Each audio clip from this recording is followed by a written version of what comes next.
성경 68면에 있는 창세기 43장 1절로 9절까지의 말씀을 저와 여러분께서 합독하시겠습니다. 그 땅에 기근이 심하고 그들이 애굽에서 가져온 곡식을 다 먹음에 그 아버지가 그들에게 이르되 다시 가서 우리를 위하여 양식을 조금 사오라. 유다가 아버지에게 말하여 이르되 그 사람이 우리에게 엄히 경고하여 이르되 너희 아우가 너희와 함께 오지 아니하면 너희가 내 얼굴을 보지 못하리라 하였으니 아버지께서 우리 아우를 우리와 함께 보내시면 우리가 내려가서 아버지를 위하여 양식을 사려니와 아버지께서 만일 그를 보내지 아니하시면 우리는 내려가지 아니하리니 그 사람이 우리에게 말하기를 너희의 아우가 너희와 함께 오지 아니하면 너희가 내 얼굴을 보지 못하리라 하였음이니이다. 이스라엘이 이르되 너희가 어찌하여 너희에게 또 다른 아우가 있다고 그 사람에게 말하여 나를 괴롭게 하였느냐? 그들이 이르되 그 사람이 우리와 우리의 친족에 대하여 자세히 질문하여 이르기를 너희 아버지가 아직 살아 계시느냐? 너희에게 아우가 있느냐 하기로 너 묻는 말에 따라 그에게 대답한 것이니 그가 너희의 아우를 데리고 내려오라 할 줄을 우리가 어찌 알았으리까? 유다가 그의 아버지 이스라엘에게 이르되 저 아이를 나와 함께 보내시면 우리가 곧 가리니 그러면 우리와 아버지와 우리 어린 아이들이 다 살고 죽지 아니하리이다. 내가 그를 위하여 담보가 되오리니 아버지께서 내 손에서 그를 찾으소서. 내가 만일 그를 아버지께 데려다가 아버지 앞에 두지 아니하면 내가 영원히 죄를 지리이다. 아멘. 이 창세기 말씀을 계속 이어 살펴보고 있습니다. 오늘 말씀을 본문을 살펴보시면요, 야곱과 그 형들의 대화가 이게 나타나게 됩니다. 이 땅에 각국에 지금 기근이 있는 상태였고, 요셉의 나이가 이제 39이 넘었을 때였기 때문에 이제 형들의 나이도 이제 40에서 중반이 50이 되는 나이가 이렇게 됐었죠. 이때가 됐을 때 첫째로 어제 살펴본 말씀과 같이 형들이 양식을 사러 애굽에 방문해서 요셉 앞에 서게 된 장면을 살펴보았습니다.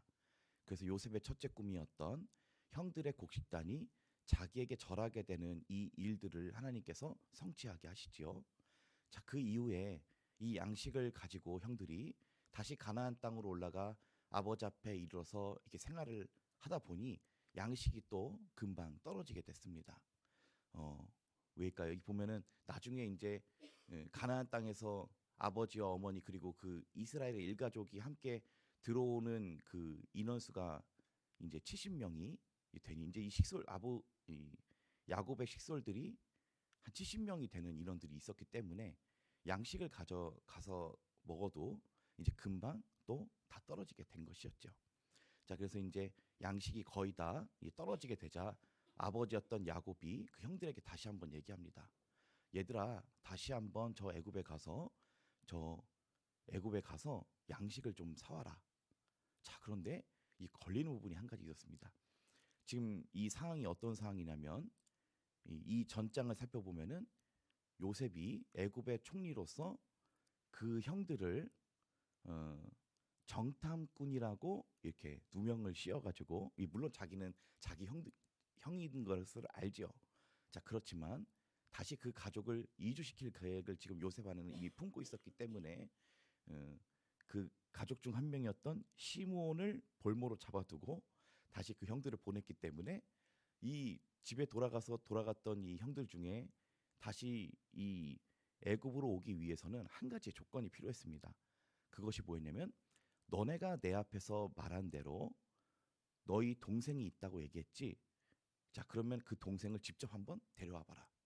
너희가 정탐꾼이 아니란 증거를, 너희가 정말 한 가족의 형들, 그 가족 형제 사이라면 그 증거로 너희의 아우되는 그 사람을 데리고 와봐라라고 하는 조건이 있었습니다. 자, 그래서 이 형들이 다시 이 아버지의 명령, 다시 한번 애굽에 가서 양식을 사와라라고 하는 이 명령을 들었을 때 이 조건이 성립이 되지 않으면 다시 못 내려가는 상황이었습니다. 바로 그 자신의 막내 동생이었던 베냐민을 무조건 데리고 다시 애굽의 총리 앞에 서야, 요셉 앞에 서야 양식을 살 수 있는 조건이었습니다. 자, 그렇기 때문에 여기서 이 갈등이 생기게 된 것이죠.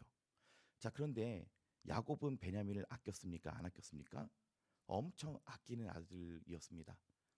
야곱은 라헬을 사랑했고 이미 요셉을 자기가 떠나 보냈다라고 생각하는 이 상처로 지금 20년을 넘게 살았기 때문에 자기가 그렇게 사랑하던 아들 하나를 잃었다라고 하는 이 상처를 마음에 품고 20년을 넘게 살아왔기 때문에 더 이상은 내가 사랑하는 아들을 잃을 수 없다. 베냐민을 잃을 수 없다 해서 절대로 그것을 보낼 수 없다라고 생각을 했습니다. 자, 그런데 여기서 갈등이 일어나는 것이죠. 살기 위해서는, 이 먹을 것이 없어서 다 지금 죽어가는 상황에 살기 위해서는 애굽에 가야 되는데, 그렇지만 가기 위해서는 또 아버지가 그토록 아끼고 사랑하는 그 베냐민을 무조건 데리고만 가야 하는 상황이었다라는 것입니다. 자, 저희 이 43장 1절의 말씀 다시 한번 읽어보실까요? 그 땅에 기근이 심하고, 아멘. 자, 기근이 어떻다 그럽니까? 심했다라고 얘기합니다. 자, 이 부분을 보면서 좀 그런 생각이 들었습니다. 항상 풍족한 것만이 하나님의 뜻은 아니다. 하나님께서는 지금 이 가나안 땅에 거주하고 있는 이 이스라엘 가족을 이주시킬 계획을 세우고 있습니다. 근데 여기서 기근이 없었다면은, 야, 그냥 시므온 미안하지만 냅두고 내 베냐민은 절대 못 보내겠다. 시므온이 붙잡힌 건 붙잡힌 거고 내 사랑하는 베냐민은 절대 잃을 수가 없기 때문에, 야, 안 되겠다. 야, 베냐민 못 보내겠다 할 수도 있는 상황이었겠죠. 자, 그러나 이 야곱의 가족 입장에서도 진퇴양난이 상황인 겁니다. 먹을 게 없기 때문에 그렇습니다. 먹을 게 없으니까 이 베냐민은 둘째하고 지금 자기의 온 지금 가족들이 다 죽게 생겼는 겁니다. 유다들도 손자들이 있죠. 자기의 자녀들도 다 손자들이 있죠. 그래서 지금 70명이나 되는 대가족이었다라는 겁니다. 자, 이러한 상황에서 유다가 아주 용기 있는 그런 답변을 합니다. 자, 저희 9절 말씀 함께 8절과 9절 함께 읽어보시겠습니다. 시작. 유다가 그의 아버지 이스라엘에게 이르되 저 아이를 나와 함께 보내시면 우리가 곧 가리니 그러면 우리와 아버지와 우리 어린아이들이 다 살고 죽지 아니하리이다. 내가 그를 위하여 담보가 되오리니 아버지께서 내 손에서 그를 찾으소서. 내가 만일 그를 아버지께 데려다가 아버지 앞에 두지 아니하면 내가 영원히 죄를 지리이다. 아멘. 자, 이 9절 말씀 보면은 유다가 이렇게 얘기합니다. 내가 그 베냐민을 위해서 담보가 되겠습니다라고 얘기하고 있습니다. 이 담보란 뜻은 히브리어로 아라브라고 하는데요. 이 무역 교환에서 저당 잡히다라는 걸 얘기합니다. 그리고 교환하다 의미를 갖고 있습니다. 담보물이 되겠다라는 것입니다. 자신 스스로가 이 베냐민이 잘못될 시에 담보물이 되겠다라고 하는 것이었습니다. 자, 여러분, 이 참 하나님께서 유다를 왜 선택하셨을까? 이런 부분에서 아마 드러나는 것 같습니다. 성경이 하나님께서 왜 그 야곱의 12아들 중에서 유다를 택했는지 명확히 기록하고 있지는 않지만 이 의로운 행위들이 이렇게 드러나게 됩니다. 이 유다의 이 의로운 이 첫째 성품, 바로 9절에 담보가 되겠습니다라는 것입니다. 담보가 되겠습니다. 자, 그리고 9절에 이어서 이렇게 얘기합니다. 내가 만일 그를 아버지께 데려다가 아버지 집에 두지 아니하면 내가 영원히 죄를 지리이다. 죄를 지리이다. 영원히 죄를 지리이다라고 하는 말은 좀 자세히 해보면은 이 동음 이의어 같았으면 헷갈릴 수 있는 단어가 뭐냐면 내가 아버지께 죄를 짓겠습니다 라는 뜻으로 해석할 수가 있으나 이런 뜻이 아닙니다. 내가 영원히 죄를 지고 가겠습니다. 내가 영원히 아버지 앞에서 영원히 죄를 메고 가겠습니다. 이게 뭐죠? 자기가 살아있는 동안 아버지 앞에서 항상 내가 그 죄책을 느끼고 책임감을 느끼고 영원히 내가 그 잘못한 일에 대해서 영원히 내 인생을 들여가지고 내가 죄짐을 메고 가겠습니다 라는 뜻입니다. 자, 여러분 한 분이 생각나시지 않습니까? 네, 예수님 생각이 나죠. 자, 이것이 바로 하나님의 성품이다라는 것입니다. 하나님이 어떠신 분이신가? 하나님은 창세기 때 아담의 죄로부터 범죄한 때로부터 아들을 보내실 계획을 갖고 계셨지요. 이 3장 15절 말씀과 같이 여자의 후손이 네 후손과 원수가 되리라 라고 하는 그 말씀과 같이 하나님께서 아들을 보내시겠다는 생각을 하고 계셨고 하나님의 심중에 이런 마음이 계셨기 때문입니다. 내가 이 모든 인류를 위한 담보물이 되겠다. 그리고 내가 이 사람들의 죄를 영원히 지고 가겠다. 이 사람들의 어제의 죄나 그리고 오늘 짓는 이 자범죄나 그리고 앞으로 지을 모든 죄까지도 내가 다 지고 가겠다. 그래서 오늘 찬송가 부른 것처럼 죄짐 맡은 우리 구주라고 찬송하고 있지 않습니까? 여러분, 예수님은 오늘도 우리의 죄짐을 지고 가시는 분이십니다. 오늘도 우리 안에 있는 이 두려움과 죄악의 형벌을 모두 예수님께 맡겨드려야 됩니다. 우리는 우리의 죄짐을 짓고 갈 수 없는 사람들입니다. 감당할 수가 없기 때문입니다. 우리의 있는 이 안에 있는 아픔, 두려움, 그 죄짐을 지신 분이 계십니다. 오늘 유다의 말과 같이 내가 영원히 죄를 지고 가겠습니다 라고 고백한 것 같이 하나님이 그러신 분이시다는 것입니다.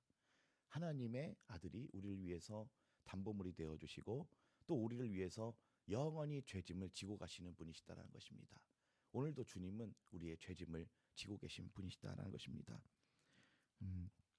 요한복음 15장 13절에 사람이 친구를 위하여 목숨을 버리면 이보다 더 큰 사랑은 없다라고 예수님이 말씀하시고 그렇게 담보물이 되어 주셨습니다. 저 이어서 창세기 44장 27절 말씀 좀 이하의 말씀 보실까요? 창세기 44장 27절 이하의 말씀.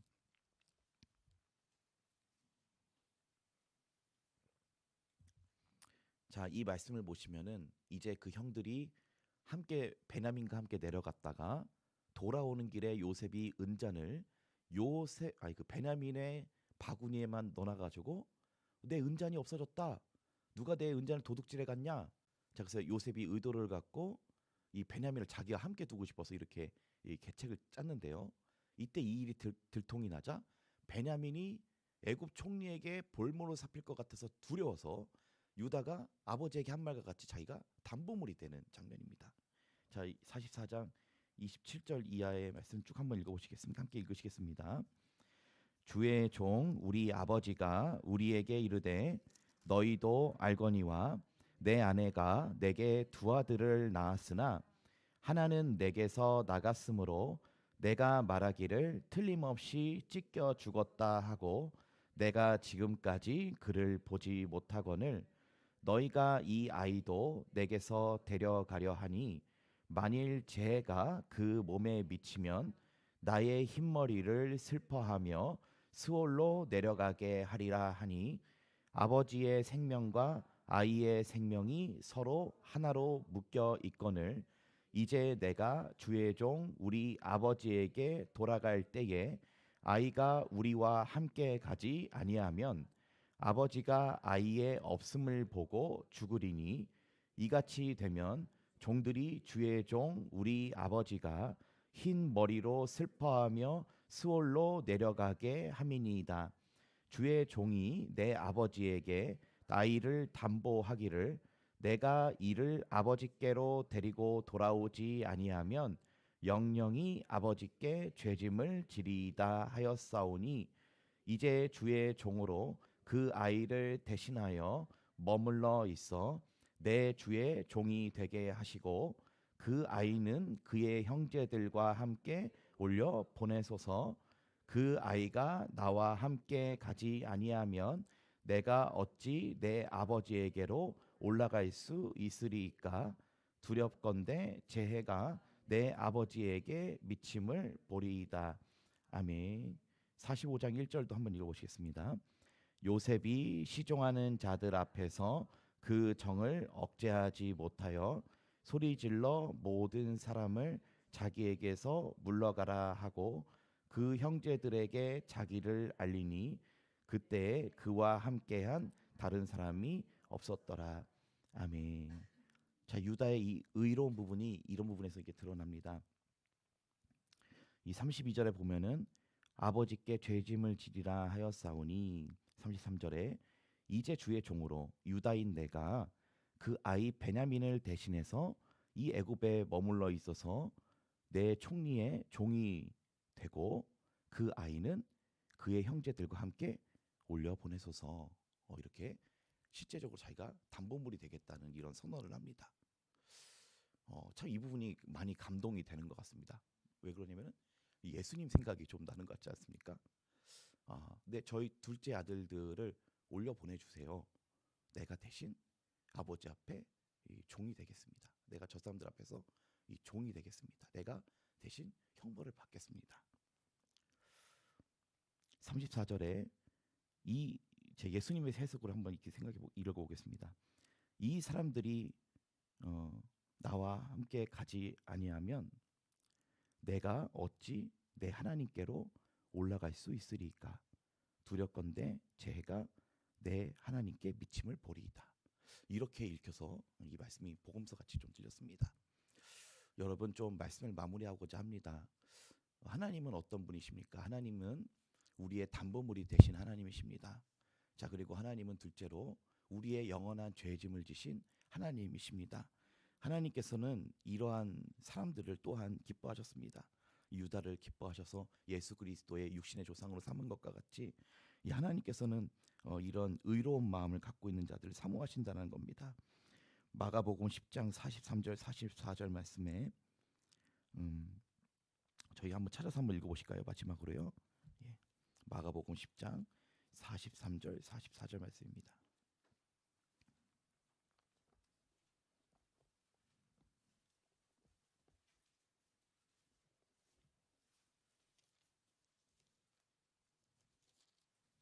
예, 마가복음 10장 43절 44절 함께 읽어보시겠습니다.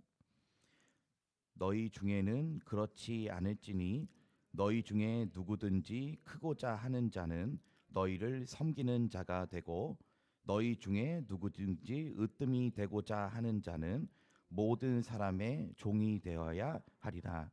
아멘. 이 예수님이 하신 말씀입니다. 세상의 법과 천국의 법은 절대로 다르다. 세상에서는 고관자들이 다스리고 그들이 통치를 부리지 않느냐? 하나님 나라에선 절대 그렇지 않다. 너희 중에 누구든지 으뜸이 되고자 하는 자는 너희의 종이 되어야 한다. 너희 중에 누구든지 높임을 받고자 하는 자는 무사람을 섬기는 자가 되어야 된다라고 하나님의 나라가 그 법이 다르다고 이 땅의 법과 다르다라고 이제 말씀을 해주셨습니다. 여러분, 하나님은 우리의 우리를 위해서 친히 섬겨주신 분이시고 담보물이 되어주신 분이시고 우리의 모든 죄를 친히 지고 가시는 분이시다라는 것입니다. 여러분, 이 형제들은 세상 앞에서 이 자기가 손해를 보아야 되는 상황 앞에서 쉽게 담보물이 되지 못했습니다. 손해를 보는 것 같기 때문에 그렇다라고 생각을 한 것입니다. 자, 그러나 유다는 그 사람들 앞에서 그 형제들 앞에서 어떻게 보면 세상적으로 손해를 볼 수 있는 방법을 택했습니다. 그러나 의로운 일을 위해서는 손해를 보아도 괜찮습니다. 이것이 하나님의 나라의 일을 섬기는 것이라면 하나님께서 그를 칭찬하신다라는 것입니다. 하나님은 우리의 담보물이 되신 하나님이시며 우리의 죄짐을 지고 가시는 하나님이심을 기억하며 오늘도 우리가 이런 유다와 같은 마음 그리고 예수님과 같은 마음을 품고 살아가는 저와 여러분 되시길 소원합니다. 기도하시겠습니다.